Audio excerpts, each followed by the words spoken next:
আমাদেরকে কোচিং নিয়ে অনেক জোর করা হয়, যদি ফেল করো তাহলে তোমার দায়িত্ব আমি নিব না কোচিং না করলে। আমি পরীক্ষা দিয়ে 1টা বাজে বাসায় চলে গেছিলাম।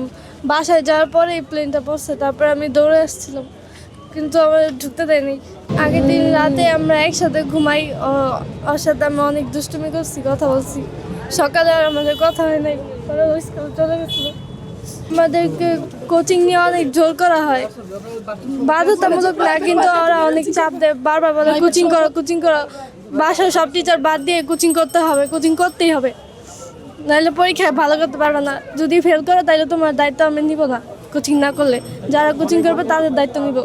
তারপর আমরা ওয়াশরুমে যাইতে চাই, মিস আমি ওয়াশরুমে যাব, বলতো যে টিফিনের সময় যাবে, টিফিনের পরে বলতো ছুটি পড়ে যাবে, ওয়াশরুমে যাইতে দিত না, অসুস্থ হলেও ছুটি দেয় না।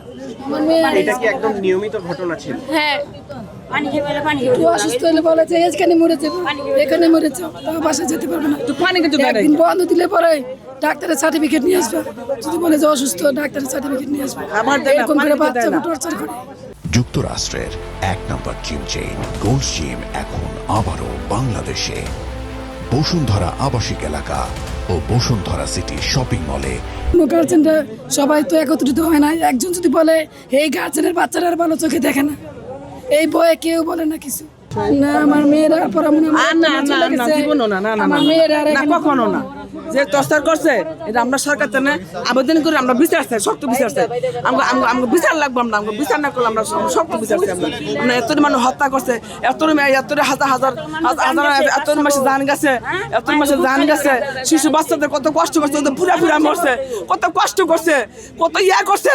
এটা আমরা শক্ত বিচার চাই সরকার কাছে, আমরা আবেদন এই দেয়, আমরা বিচার চাই। আমরা আনিকা আমার আপন মেয়ে, আমি ফুপু নাকি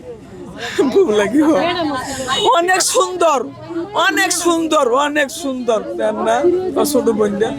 ওর শেষবারে বার্থডে দিন ও গিফট করছিল, ওর কাছে কিছু পাখি ছিল, তো পাখির নাম দিয়ে পাখির নাম লেখা ওকে গিফট করছিল।